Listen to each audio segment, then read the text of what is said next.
하나님이 정말로 사랑하시는 우리 진정학교회 이 아침에 주신 말씀은 오늘 함께 나눌 말씀입니다. 이사야 35장 1절에서 10절까지 말씀입니다. 제가 하나님 말씀을 받들어 읽습니다. 광야와 메마른 땅이 기뻐하며 사막이 백합화 같이 피어 즐거워하며 무성하게 피어 기쁜 노래로 즐거워하며 레바논의 영광과 갈멜과 사론의 아름다움을 얻을 것이라. 그것들이 여호와의 영광 곧 우리 하나님의 아름다움을 보리로다. 너희는 약한 손을 강하게 하며 떨리는 무릎을 굳게 하며 겁내는 자들에게 이르기를 굳세어라. 두려워하지 말라. 보라, 너희 하나님이 오사 보복하시며 갚아 주실 것이라. 하나님이 오사 너희를 구하시리라 하라. 그때에 맹인의 눈이 밝을 것이며 못 듣는 사람의 귀가 열릴 것이며 그때에 저는 자는 사슴같이 뛸 것이며 말 못하는 자의 혀는 노래하리니 이는 광야에서 물이 솟겠고 사막에서 시내가 흐를 것입니다. 뜨거운 사막이 변하여 못이 될 것이며 메마른 땅이 변하여 원천이 될 것이며 성량이 눕던 곳에 풀과 갈대와 푸들이 날 것이며 거기에 대로가 있어 그 길을 거룩한 길이라 일컫는 바 되리니 깨끗하지 못한 자는 지나가지 못하겠고 오직 구속함을 입은 자들을 위하여 있게 될 것이라. 우매한 행위는 그 길로 다니지 못할 것이며 거기에는 사자가 없고 사나운 짐승이 그리로 올라가지 아니하므로 그것을 만나지 못하겠고 오직 구속함을 받은 자만 그리로 행할 것이며 여호와의 속량함을 받은 자들이 돌아오되 노래하며 시온에 이르러 그들의 머리 위에 영영한 희락을 띠고 기쁨과 즐거움을 얻으니 슬픔과 탄식이 사라지리로다. 아멘. 살구, 체리, 홍매, 매실, 복숭아, 과연 어떤 나무일까요? 이 나무들은 꽃이 피고 열매를 맺는 나무들입니다. 아마도 제가 열거하던 가운데 저보다 더 많은 나무들을 우리 머릿속에 담고 계셨던 분이 계실 것입니다. 성도들은 꽃이 피고 살아야 합니다. 그래야 그 꽃이 피는 성도가 모일 때 교회는 열매가 맺혀집니다. 오늘 함께 읽었던 이사야 35장의 말씀의 배경을 잠깐 살펴보면 하나님을 거역한 백성들이 이기진 마음으로 마음이 황폐해져 갑니다. 사람들을 돌아보고 이웃을 사랑해주고 하나님을 섬기며 살아갈 그들에게 마음이 황폐해지고 그리고 사막같이 변해집니다. 그래서 아름다운 세상, 아름다운 관계가 그만 파괴되어 버렸습니다. 광야와 메마른 땅처럼 사람의 마음이 삭막해졌습니다. 하나님이 주신 영원한 생명력을 잃어버렸습니다. 희망이 보이지 않는 이스라엘, 그 이스라엘이 탄식하며 슬퍼할 때 이사야가 다시 한번 그들에게 희망의 메시지를 선포합니다. 장차 한 왕이 올 것이다. 공명정대한 왕이 오셔서 이 무너진 땅을 회복시켜 주실 것이다 라고 희망의 메시지를 선포합니다. 그것이 이사야 35장의 말씀입니다. 36장부터는 새로운 말씀이 전개됩니다. 35장을 기점으로 새롭게 1장부터 35장까지의 말씀이 종착역을 통과하고 새롭게 새로운 역을 향해서 출발하는 장이 35장의 말씀이지요. 1절과 2절 상반절을 다시 한번 읽어드립니다. 광야와 메마른 땅이 기뻐하며 사막이 백합화 같이 피어 즐거워하며 무성하게 피어 기쁜 노래로 즐거워하며 레바논의 영광과 갈멜과 사론의 아름다움을 얻을 것이라고 이사야는 노래하고 있습니다. 여기서 광야, 메마른 땅, 사막은 죄로 말미암아 하나님의 은혜가 떠난 사람들, 그래서 어떤 것도 할 수 없는 상태, 어떤 선한 것들도 만들어낼 수 없는 척박하고 소망이라고는 조금도 찾아볼 수 없는 메마른 인간의 심령을 비유적으로 설명한 단어가 바로 광야와 메마른 땅 그리고 사막입니다. 참으로 타락하여 죄를 범한 이스라엘 백성들, 그리고 인간의 심령의 본래의 상태는 그 어떤 것도 선한 것을 낼 수 없는, 소망이 없는 오직 악한 것들만 내어보내는 광야와 사막과 같은 것입니다. 우리의 인생이 본래 그런 것입니다. 여러분이 살고 있는 저 세상, 그 세상에서 여러분들 무엇을 기대하며 사십니까? 좋은 말을 듣기를 원하고 칭찬을 듣기 원하며 여러분들이 행복하게 하기 원하는 그런 말들을 듣기 원하십니까? 세상은 그런 것이 아닙니다. 세상은 오직 악한 것들만 만들어내고 그리고 사람들이 힘들게 하는 것들만 생산해내는 것이 저 광야와 같은 메마른 땅입니다. 그런데 본문은 그러한 광야와 메마른 땅과 사막이 기뻐하며 백합화같이 피어 즐거워하며 무성하게 피어 기쁜 노래로 즐거워하며 레바논 위의 영광과 갈멜과 사론의 아름다움을 얻을 것이라고 노래하고 있습니다. 사랑하는 성도 여러분, 이것이 무엇을 말하는 것일까요? 선한 것이라고는 전혀 낼 수 없는, 소망이라고 전혀 찾아볼 수 없는 척박한 인간의 심령이 부드럽고 기름진 옥토와 같이 변화하여 아름다운 열매를 맺고 풍성한 소망을 얻을 것이라고 말하고 있는 것입니다. 도대체 언제 이런 일이 일어날 수가 있을까요? 오늘 이사야 본문은 이렇게 말씀해주고 있습니다. 2절 끝에 이렇게 제시하고 있습니다. 그것들이 여호와의 영광이 곧 우리 하나님의 아름다움을 보리로다. 이 말씀과 직접적으로 연결되어 있습니다. 삭막하고 척박한 인간의 심령이 그 심령을 위해서 도저히 나올 수 없는 그 아름다움과 풍성한 열매를 맺을 수 있는 비결이 바로 그것들이 무엇입니까? 바로 광야와 메마른 땅 그리고 사막. 그것은 바로 죄로 척박해진 우리의 그 삭막해진 심령을 말하는 것입니다. 근데 그렇게 삭막하고 척박해진 심령이 드디어 변하여 옥토와 같이 변화된다는데 그것이 바로 여호와의 영광을 볼 때 가능하다라고 말씀해주고 있습니다. 여호와의 영광이 나타날 때, 여호와의 영광을 볼 때가 과연 무엇을 의미할까요? 그것은 하나님 본인이신, 하나님 자체이신 그 하나님께서 인간의 몸을 입고 성육신하여 이 땅에 오신 예수 그리스도를 우리가 만나게 될 때에 척박한 내 땅이 변하여 풍성한 옥토가 된다는 말씀입니다. 사랑하는 성도님 여러분, 본문은 바로 예수님을 예언하고 있는 것입니다. 예수님께서 이 땅에 오실 때 저로 말미암아 썩어져 가고 있는 저 심령이, 삭막해진 심령이 예수님이 오실 때, 예수님을 만날 때, 예수님과 함께 신앙의 여정을 걸어갈 때에 우리는 옥토같이 변하고 그리고 선하고 아름다운 열매를 맺고 풍성한 소망을 가지고 살아가고 있음을 오늘 이사야 35장은 오늘 우리에게 예언하고 있습니다. 그렇습니다. 인간이 하나님의 영광을 보기 전, 그러니까 성육시하신 그리스도를 보기 이전에는 다 삭막하고 척박하고 무섭고 저주스러운 인간에 불과합니다. 인간의 심령이 사막과 같습니다. 오직 절망과 죽음의 그림자만 드리워져 있습니다. 그런데 예수 그리스도께서 오심으로 말미암아 모든 것이 달라졌습니다. 누구든지 예수 그리스도를 영접하여 믿기만 하면 그의 심령에는 하나님의 은혜의 담비 곧 성령이 임하신다고 우리 주님께서 말씀해주고 있습니다. 그리하여 척박한 사막과 같은 그런 심령이 아름다운 열매를 맺는 옥토로 변하게 된다는 것입니다.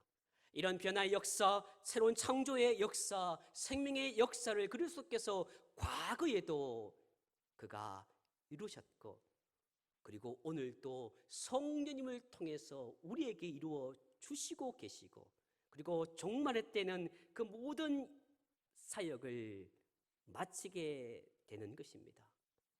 다시 말해 이사야의 이러한 예언은 당시 하나님 나라를 고대하며 절망스러운 그 이스라엘 백성들에게 희망을 선포로 말미암아 새로운 소망을 주셨던 그 놀라운 말씀이 오늘 우리에게도 동일하게 지금 이 자리에서 주님께서 들려주고 계심을 믿으시는 저와 여러분 되시기를 주의 이름으로 간절히 축원합니다. 사랑하는 성도 여러분, 이제 이 말씀 앞에서 여러분의 삶을 돌아보시기 바랍니다. 어쩌면 말입니다, 지금까지 살아오면서 그런 경험을 한 번도 안 한 분도 계시겠지만 대부분의 사람들은 생을 포기하고 싶은 그런 지경에까지 이르는 분도 계셨을 것입니다. 아마도 어쩌면 오늘 이 자리에 육신의 곤고함으로, 삶의 어려움으로 너무너무 힘든 삶을 살아가는 이도 계실지도 모르겠습니다. 모든 것을 비관하고 모든 것을 그만두고 싶고 어쩌면 살고 싶지 않는 그런 마음으로 매일매일 자식 문제, 삶의 문제로 흐득이며 살아가고 있는 이도 계실 수도 있습니다. 모든 것을 포기해야 하는 삶의 자리에 있지는 않으십니까? 그렇다면 그런 삶의 척박한 자리를 변화시켜 주실 그런 모든 어려움 속에서도 하나님께서 놀라운 기적을 베풀어 주심을 믿으시고, 사랑하는 성도님 여러분, 부활의 주님을 바라볼 수 있는 저와 여러분 되시기를 주의 이름으로 다시 한번 간절히 축원합니다. 그분과 함께 하시는 구원의 역사의 은혜를 체험하시기를 바랍니다. 능하시고 복되신 역사를 이루시는 우리 하나님은 여러분들을 어떤 절망과 어떤 곤감 속에서도 건지시고 여러분의 삶의 자리를 축복된 것으로, 그리고 생명의 결실이 있는 것으로, 기름진 것으로 변화시켜 주실 것입니다. 여러분의 삶에 꽃이 피게 할 것입니다. 사랑하는 성도 여러분, 꽃이 핀다는 것이 실제적으로 무엇을 의미하는 것일까요? 그것은 바로 한번 따라 보겠습니다. 타인들을 세워주는 것이다. 그렇습니다. 꽃이 피는 성도라는 실제적인 의미를 오늘 성경은 이렇게 표현하고 있습니다. 3절과 4절 말씀입니다. 너희는 약한 손을 강하게 하며 떨리는 무릎을 굳게 하며 겁내는 자들에게 이르기를 굳세어라. 두려워하지 말라. 보라, 너희 하나님이 오사 보복하시며 갚아 주실 것이라. 하나님이 오사 너희를 구하시리라 하라. 아멘. 성도님 여러분, 교회 안에는 믿음이 강한 사람도 있습니다. 근데 교회 안에는 때로 믿음이 약한 사람도 함께 신앙 여정을 걸어갑니다. 교회 안에는 영적인 리더도 존재하고요, 교회 안에는 이제 갓난아이처럼 갓걸음마를 떼고 걸어가는 믿음이 약한 사람도 함께 존재합니다. 믿음이 강한 사람은 하나님의 은혜가 얼마나 크고 놀라운지를 알고 있습니다. 그리고 하나님께서 그 백성의 성도를 얼마나 확고하게 붙드는지를 지금까지 살아오면서 우리는 뼈저리게 경험하고 살아왔습니다. 그러하기에 세상의 어떤 힘듦과 세상의 어떤 풍파 속에서도 우리는 흔들리지 않고 살아갈 수가 있습니다. 이미 믿음의 터 위에 굳게 서 있기에 강하고 담대하게 그 모든 풍파와 맞서 싸울 수가 있습니다. 하지만 믿음이 약한 사람들은, 너무너무 믿음이 약하고 여린 사람들은 세상에서 겪는 아주 작은 고난에도, 작은 풍파의 바람에도 고난 앞에서 낙심하고 절망하고 맙니다. 심지어 믿음을 포기하기도 합니다. 심지어 하나님을 원망하며 세상으로 나가기도 합니다. 이런 사람들을 대하여 믿음이 강한 사람들이 어떻게 해야 할까요? 그렇습니다. 믿음이 약한 자들을 자신이 서 있는 믿음의 굳건한 터 위에 서 있을 수 있도록 그들을 이끌어야 하는 것입니다. 자신이 체험한 은혜, 정말 살아오면서 주셨던 놀라운 하나님의 그 은혜, 주님이 약속하신 승리를 다시 한번 그들의 귀에 들릴 수 있도록 해 주어야 하는 것입니다. 그리고 위로와 격려를 아끼지 말아야 합니다. 사랑하는 성도 여러분, 여러분들 중에 믿음 위에 먼저 서 있는 분들이 계십니까? 그분들을 교회 이렇게 부릅니다. 장로님, 안수 집사님, 권사님, 그리고 믿음의 수많은 세대를 함께 걸어온 다복한 믿음의 가정들, 그들을 바로 믿음 위에 굳게 서 있는 분이라고 말할 수가 있습니다. 다른 이들보다 더 굳건한 믿음 위에서 소망 가운데 모든 어려움과 시련을 다 이기고 이 자리에 있는 것입니다.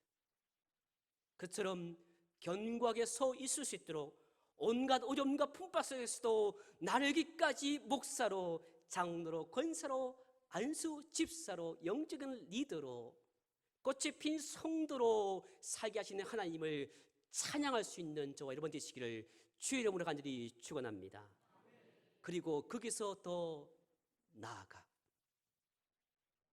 여러분들을 소개하신 그 주님의 은혜를 힘입어 타인들까지도, 믿음이 연약한 자들까지도, 믿음이 어린 사람들까지도 든든하게 당당하게 서도록 그들을 격려하고 위로하며 그들의 약한 손, 떨리는 무릎을 굳게 하고 강하게 하고 그런 놀라운 사역을 감당할 수 있기를 주의 이름으로 다시 한번 간절히 축원합니다.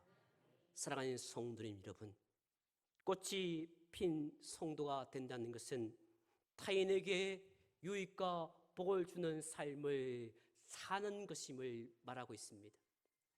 꽃이 핀 성도는 바로 타인과 그리고 모든 사람들에게 복과 은혜를 나누어 주는 것이지요. 6절 하반절부터 7절 상반절까지입니다. 광야에서 물이 솟겠고 사막에서 시내가 흐를 것임이라. 뜨거운 사막이 변하여 못이 될 것이며 메마른 땅이 변하여 원천이 될 것임이라고 말씀해주고 있습니다. 이 말씀을 보시기 바랍니다. 이 말씀은 죄로 말미암아 그 심령이 척박하고 사막과 같이 메마른 그런 사람이 오늘 주님 말씀처럼 예수의 그리스도를 믿게 됨으로 말미암아 성령의 담비로 말미암아 그 심령이 부드럽게 되고 그 땅에 열매를 맺을 수 있는 옥토로 변하게 됨을 말씀해주고 있습니다. 근데 본문을 보면 광야와 사막이 단지 부드럽게 된다라고만 하지 않았습니다. 이것이 좀 더 나갔습니다. 거기서 한 걸음 더 나아갔던 것입니다. 광야에서 물이 솟고 뜨거운 사막이 못이 되고 그리고 원천 곧 샘의 근원이 된다라고 말씀해주고 있습니다. 이 말씀은 광야와 같이 척박하여 선한 것을 낼 수 없고 오직 악한 것만을 내는 그런 삶을 사는 자가 샘물처럼 시내처럼 복된 생명을 가지고 세상 모든 사람들에게 유익을 끼치게 될 것이라고 말하고 있는 것입니다. 사랑하는 성도 여러분, 이 말씀을 통해서 우리가 알 수 있는 것이 무엇일까요? 그것은 바로 그리스도를 믿어 성령을 받음으로 거듭난 사람은 다른 사람을 유익하게 하고 다른 사람을 구원으로 이끌 수 있다는 말씀인 것입니다. 그렇습니다. 이렇게 예수 그리스도를 믿고 성령으로 거듭난 사람, 꽃이 핀 성도는 이전과 다른 삶을 살게 되는 것입니다. 이전과 다른 사람이 되는 것입니다. 구원의 대로를 걷는 꽃이 피는 성도는 언제나 그 길을 거룩하게 행해야 됨을 성경은 말해주고 있습니다. 8절 중반절입니다. 깨끗하지 못한 자는 지나가지 못하겠고 오직 구속함을 입은 자들을 위하여 있게 될 것이라. 아멘. 이 말씀이 제시되고 있는 것입니다. 깨끗하지 못한 자는 지나가지 못하겠고 라는 말에 주목해 주시기 바랍니다. 여기 우리가 주목해야 하는 것입니다. 거룩한 길을 가는 성도가 거룩하신 하나님답게, 그리고 순결하고 의로우신 그리스도의 신부답게 살아갈 때 성도는 꽃이 핍니다. 여러분들이 거룩한 사람답게 살아가고 순결한 예수 그리스도의 성도답게 신부답게 살아낼 때 성도는 꽃이 핍니다. 성도 한 사람 한 사람이 성령으로 거듭나서 꽃이 핀 성도답게 다른 사람들을 세워주며 그리고 타인에게 유익과 복을 주며 살아가게 될 때 바로 그때 진종락교회는 열매가 맺어지게 됨을 믿으시는 저와 여러분 되시기를 주의 이름으로 간절히 축원합니다. 사랑하는 성도 여러분, 다음 세대가 위기라고 말합니다. 한국교회 인구 절벽으로 인해서 다음 세대가 없어지리라고 말합니다. 지난 44년 동안 수많은 성도들의 눈물과 헌신과 기도로 우리 오늘 여기까지 왔습니다. 우리 교회에 유초등부 아이들이 넘쳐나고 중고등부와 청년부 사람들이 희망을 가지고 역동적으로 살기를, 그것을 보기를 원하시고 계십니까? 그렇다면 지난 몇 개월 동안 많은 성도들과 함께 저희는 수요일 저녁마다 이런 기도를 하였습니다. 혹시 처음 보신 분은 그 자리에 없었던 것이겠지요. 다음 세대가 열매를 맺기 위해서 어떻게 해야 되는지 우리 다 함께 읽어봅니다. 자녀를 위해, 다음 세대를 위해 기도하는 부모들이 되게 하소서. 하나님 나라를 위해 살아가는 삶으로 믿음을 증거하는 부모가 되게 하소서. 자녀들에게 존경받는 부모, 자녀들이 사랑하는 부모가 되게 하소서. 자녀들이 존중하는 부모, 자녀들을 주님의 마음으로 사랑하는 부모가 되게 하소서. 성도 여러분, 다음 세대가 위기라고 생각하십니까? 보십시오. 하나님 나라를 위해서 살아가는, 믿음으로 삶으로 살아가는 부모의 모습을 보는 아이들은 교회를 떠나지 않습니다. 어떤 어려움 속에서도, 풍파 속에서도 그 풍파를 헤집고 십자가로 나옵니다. 힘들고 어려운 상황 속에서도 꽃이 핀 성도답게 아버지로, 할아버지로, 어머니로, 아내로, 할머니로 몸부림치며 행복하게 믿음의 여정을 걸어 나갈 때 성도답게 꽃이 핀 삶으로 살아갈 때에 다음 세대는 위기가 아니라 기회가 되는 것입니다. 부모 세대인 여러분들, 꽃이 핀 성도답게 살아가시기를 바랍니다. 그래서 우리 모두가 그렇게 살아갈 때에 우리 다음 세대에 놀라운 축복과 은혜가 있기를 간절히 소원합니다. 사랑하는 진종락교회 가족 여러분, 44년 동안 이곳에 하나님의 은혜는 흘러왔고 앞으로도 흘러갈 것입니다. 저와 여러분이 이 땅에 잠시 머물다가 떠나갈 인생이지만 주님 오실 그때까지 우리의 세대든 그 바톤을 이어갈 것입니다. 저와 여러분들은 하나님의 놀라운 사랑으로 이곳에 있게 되고 주님께서 십자가에 죽으시는 놀라운 주님의 은혜로 말미암아 이곳에서 만나고 있습니다. 전 세계 70억 인구 가운데 수백 개의 나라 가운데 대한민국에서 이렇게 많은 도시 가운데 진주에서 수많은 교회 가운데 진주용락교에서 저와 여러분들은 오늘 이 자리에 있는 것입니다. 얼마나 놀라운 일입니까? 놀랍지 않습니까? 얼마나 놀라운지 모릅니다. 그 얼마나 놀라운 은혜입니까? 그렇게 많고 많은 교회 가운데 우리는 오늘 이 자리에 여기에 있는 것입니다. 사랑하는 성도님 여러분, 이제부터 다시 새롭게 사는 인생처럼 여러분 모두가 꽃이 피는 성도가 되기를 원합니다. 그래서 우리 교회가 그 꽃이 핀 성도들로 모여서 아름다운 진주용락교회가 열매 맺는 교회가 되기를 원합니다. 한번 다 함께 따라 하시겠습니다. 꽃이 피는 성도, 열매 맺는 진주용락교회. 기도하시겠습니다. 이 시간 기도하기 원합니다. 하나님, 그렇습니다. 꽃이 핀 성도답게 살지 못했던 나를 용서해 주시고 이제부터 꽃이 핀 성도답게 타인을 세워주며 유익과 복을 주는 꽃이 피는 성도가 되게 해달라고, 우리 교회가 진주용락교회가 열매 맺는 교회가 되게 해달라고 이 시간 여러분의 입술을 열어서 주여 한번 그 외치고 동성으로 함께 기도합니다. 주여!